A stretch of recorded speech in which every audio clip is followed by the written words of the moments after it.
शादी टूट जाती है, शादी के मंडप से बारात वापस चली जाती है, वो भी सिर्फ इसलिए कि लड़की के पिताजी ने दहेज में एक 4 व्हीलर गाड़ी देने का वादा किया था, क्योंकि लड़का सरकारी अध्यापक था।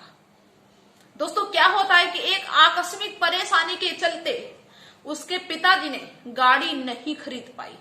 दोस्तों लड़की के पिताजी लड़की के ससुराल वालों के सामने हाथ जोड़ते हैं, गिड़गिड़ाते हैं, विनती करते हैं कि बस मुझे थोड़े दिन की मोहलत दे दो, अगर ये समस्या ना आई होती तो मैंने जो कहा वो पूरा करते, इस समस्या के चलते हम नहीं ले पाए, बस थोड़ा सा टाइम दे दो। लेकिन लड़की के ससुराल वाले बिल्कुल भी समझने को तैयार नहीं थे, ऊपर से इतनी तेज बोल रहे कि अरे मुझे पहले बता देते, हम बारात लेके नहीं आते, इतना ड्रामा करने की क्या जरूरत थी, गाड़ी मिलेगी तो फिर शादी होगी, गाड़ी नहीं मिलेगी शादी नहीं होगी, हम बारात वापस ले जा रहे, बार बार धमकी दे रहे। दोस्तों लड़की अंदर से सुन रही थी ये सारी बातें। दोस्तों काफी समय हो गया, लड़की सोचती है कि एक तो मेरे पिताजी इस परेशानी से जूझ रहे हैं, ऊपर से इनकी विनती कर रहे हैं, हाथ जोड़ रहे हैं, इनके सामने गिड़गिड़ा रहे हैं, और इनको तरस नहीं आ रहा है, इनसे मेरा रिश्ता होने जा रहा है, अपने होने जा रहे हैं, ये अपनों का दर्द नहीं समझ पा रहे हैं, ये किस टाइप के इंसान हैं, हम इनसे शादी नहीं करेंगे। दोस्तों लड़की अपने मन में ये विचार बना लेती है और बाहर निकल के आती है और कहती है उस लड़के से सीधे आके कि आप अपनी बारात वापस ले जाओ, मुझे तुमसे शादी नहीं करनी है। फिर दोस्तों क्या होता है, बारात वापस चली जाती है, बस माहौल शांत हो जाता है, नहीं शादी हो पाई। दोस्तों आज की घटना सुन के आप दंग रह जाएंगे, क्योंकि एक सत्य घटना है, आपको गुस्सा भी आएगा और तरस भी आएगा। आइए दोस्तों, सभी का बहुत बहुत स्वागत है मेरे YouTube चैनल में, मैं रोली यादव। दोस्तों ये घटना है उत्तर प्रदेश के लखनऊ के पास एक छोटे से गांव की। दोस्तों इस छोटे से गांव से एक लड़की निकल के बाहर कानपुर में तैयारी करने के लिए आती है, अच्छी तैयारी करती है क्योंकि वो पढ़ने लिखने में बहुत अच्छी थी। उसके पिताजी कहते कि जितना भी पैसा लगेगा हम लगाएंगे, बस तुम पढ़ाई मन लगा के करो। दोस्तों होता है कि जब बच्चा पढ़ने लिखने में सही होता है तो मन लगता है पैसा लगाने में। दोस्तों लड़की के पिताजी सरकारी नौकरी तो नहीं करते थे, लेकिन एक कंपनी में जॉब करते थे, नौकरी करते थे, जिसमें उनको लगभग 25-30 हजार रुपए मिल जाते थे। बाकी घर से भी स्थिति सही थी, और लड़की के जो मामा मामा थे वो भी सरकारी नौकरी करते थे, तो उन सभी का सपोर्ट रहता था अपने भांजी भांजों के प्रति। दोस्तों ये लड़की जो थी ये अपने भाई बहनों में सबसे बड़ी थी, इसके 3 भाई बहन थे, इसका नाम था पूजा। दोस्तों ऐसे समय गुजरता रहता है, ये लड़की शादी के योग हो गई। अब इसके पिताजी कहते हैं कि भाई शादी की जाए, लेकिन लड़की कहती है कि पिताजी हम तैयारी कर रहे हैं, हमारा कहीं पे सिलेक्शन हो जाने दो, इसके बाद में शादी आदि देख लेंगे। लड़की के घर वाले समझाते हैं कि वो सब बाद में भी होता रहेगा, शादी की उम्र है, शादी कर लो। दोस्तों हर किसी के माँ बाप ये सोचते हैं कि बेटा या बेटी शादी के योग हो गए तो शादी कर देना ही सही है। अब दोस्तों क्या होता है कि लड़की के जो मामा थे वो भी इन सबको बहुत सपोर्ट करते थे। इसके बाद में लड़की के मामा ने ये कहा कि भाई सरकारी नौकरी वाला लड़का ढूंढो, हम सहयोग करेंगे, जितना बन पाएगा उतना हम सहयोग करेंगे। वो अपनी भांजी से बहुत प्यार करते थे। इधर लड़की के घर की भी स्थिति थोड़ी वो सही थी, मतलब इतनी खराब नहीं थी, सही थी। तो दोस्तों सरकारी नौकरी वाला लड़का ये लोग ढूंढने लगते हैं।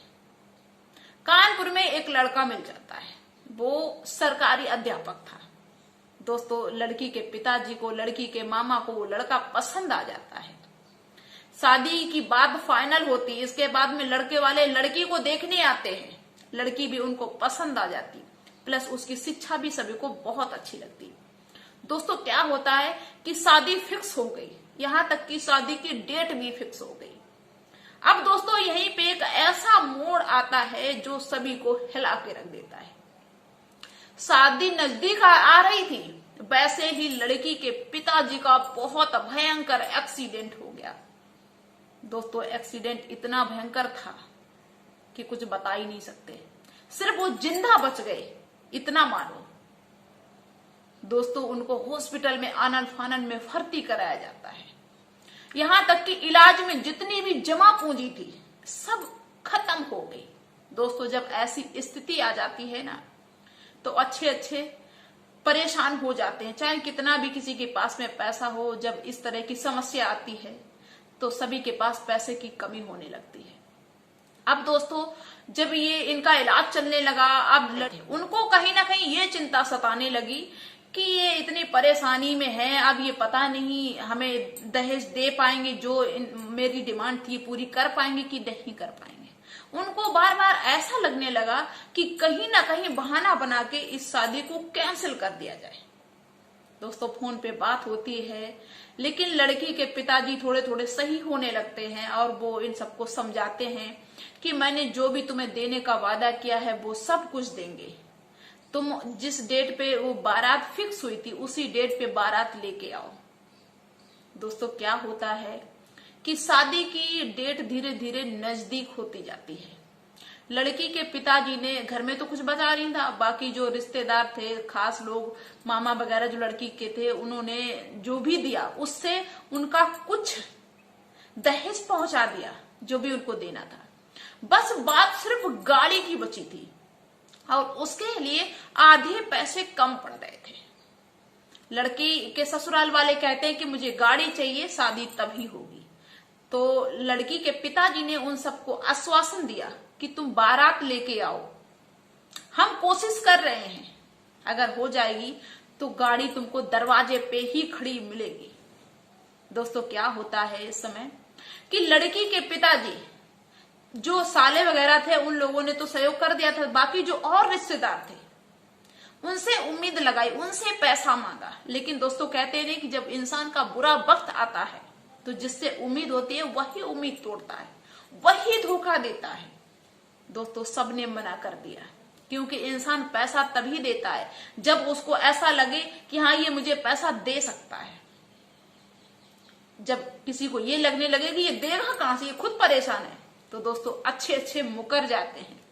दोस्तों किसी ने लड़की के पिताजी को पैसा नहीं दिए, मजबूर हैं, टेंशन है, चिंता है।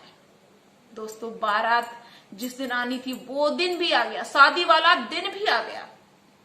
बारात दरवाजे पे पहुंच जाती है, जयमाल सिस्टम होता है। के बाद जो लड़के के भाई थे प्लस वो लड़का, ये सब मिलके कहते हैं कि भाई गाड़ी कहाँ पे है, शादी आगे तभी बढ़ेगी, कार्यक्रम आगे तभी बढ़ेगा जब गाड़ी दिखाओ, गाड़ी है कहाँ, गाड़ी हमें दिखेगी तब कार्यक्रम आगे बढ़ेगा। दोस्तों समस्या खड़ी हो गई। अब लड़की के पिताजी अपनी सारी परेशानी बताते हैं कि मैंने बहुत कोशिश की, जिन लोगों से मुझे उम्मीद थी उन लोगों ने मेरी उम्मीद को तोड़ दिया, धोखा दे दिया, पैसे का अरेंज नहीं हो पाया, कुछ पैसे कम पड़ रहे हैं, तुम बस हमें थोड़े दिन की मोहलत दे दो, बस थोड़े दिन में तुम्हारे दरवाजे पे गाड़ी पहुंच जाएगी। दोस्तों विनती करते हैं, लेकिन लड़का नहीं सुन रहा है, ना लड़की का भाई सुन रहा है, दुनिया भर की बातें और कर रहे, मुझे पहले बता देते, हम बारात लेके नहीं आते।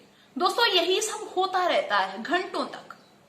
बात सुलझती जब नहीं दिखाई दी तो लड़की अंदर से बाहर आती है और लड़के से कहती है कि तुम अपनी बारात वापस ले जाओ, मुझे तुमसे शादी नहीं करनी। क्योंकि लड़की को कहीं ना कहीं ये लग रहा था कि ये अपने होने जा रहे हैं, ये कैसे इंसान है, इनको खूब पता है कि मेरे पिताजी इस परेशानी से गुजर रहे हैं, लेकिन इनको लालच के चलते, दहेज की वजह से ये इंसान की कदर नहीं कर पा रहे, इंसान को नहीं समझ पा रहे। दोस्तों लड़की बारात को वापस कर देती है। इसके बाद में लड़की के पिताजी कहते हैं कि बेटी ये क्या किया, हम जैसे तैसे उनको मना लेते। लड़की कहती है कि नहीं पिताजी, हम आपकी और बदनामी नहीं देख सकते हैं। दोस्तों क्या होता है कि 5-6 महीने का टाइम बीतता है। होता है क्या कि लड़की अच्छी खासी पढ़ाई तो कर रही थी, फॉर्म भी अप्लाई किया करती थी और अच्छे पोस्ट के लिए। दोस्तों क्या होता है कि कुदरत की ऐसी मेहरबानी, 6 महीने के बाद लड़की का एसडीएम के पद पर सिलेक्शन हो जाता है। अब तो पूरे घर का माहौल ही चेंज हो गया। ऐसा लगता है कि भगवान ने बहुत बड़ी मेहरबानी कर दी। और लड़की के जो पिताजी थे वो भी धीरे धीरे ठीक होते चले गए। बारात के टाइम पे तो इतने सही नहीं थे, लेकिन अब वो भी ठीक होते चले जा रहे हैं। घर में हंसी खुशी का माहौल हो जाता है। दोस्तों क्या होता है, लड़की ने अपनी पोस्टिंग कानपुर में करवा ली। और दोस्तों एक सहयोग की बात देखो कि एक दिन लड़की को एक स्कूल में चेकिंग के लिए जाना था। दोस्तों सहयोग देखो कि ये लड़की उसी स्कूल में गई, पहले से कुछ भी नहीं पता था। अचानक ऐसा हुआ कि जिस स्कूल में लड़की गई वो लड़का जो बारात वापस लेके चला गया था वो उसी में कार्यरत था। जब उसने इस एसडीएम लड़की को देखा तो थोड़ी देर के लिए उसको विश्वास ही नहीं हुआ। उसको ऐसा लगा कि हमें लगता है कि उस लड़की का कोई हमशक्ल है, क्योंकि दोस्तों जब इस तरह की कोई घटना हो जाती है तो जल्दी में भरोसा नहीं होता है। दोस्तों वो लड़का पूछता है, लड़की भी पहचान जाती है। लड़की बताती है सारी कहानी कि हाँ हम वही हैं जिससे तुमने शादी तोड़ दी थी। अब तो उस लड़के के मुंह से आवाज नहीं निकल रही, लेकिन लड़की ज्यादा समय वेस्ट ना करते हुए कहती है कि रजिस्टर लाओ रजिस्टर। दोस्तों लड़की ने रजिस्टर मंगवाया, चेक किया, उसमें भी कमियां निकल रही, गलतियां निकल रही। बाकी और जो कार्यभार की जिम्मेदारी थी उस लड़के के ऊपर, उन सबको चेक करती है, सबका जायजा लेती है, तो सब में कमी निकलती है। दोस्तों क्या होता है, लड़की उसको निरस्त कर देती है, लिख देती है कि इनको निरस्त किया जाता है, ये कमी निकली है। दोस्तों लड़का हाथ जोड़ता है, कहता है कि मैडम मुझे माफ कर दो, गलती हो गई मुझसे। क्योंकि ये लालची बहुत थे ना, लालच की चलते हर जगह पे इनकी कमी निकलती गई। लड़की ने एक भी नहीं सुनी, कहा कि तुम उस दिन सुन रहे थे मेरे पिताजी की, जो हम तुम्हारे आज सुन लें। उस दिन तो उनकी कोई गलती भी नहीं थी, यहां तुम्हारी सरासर गलती है।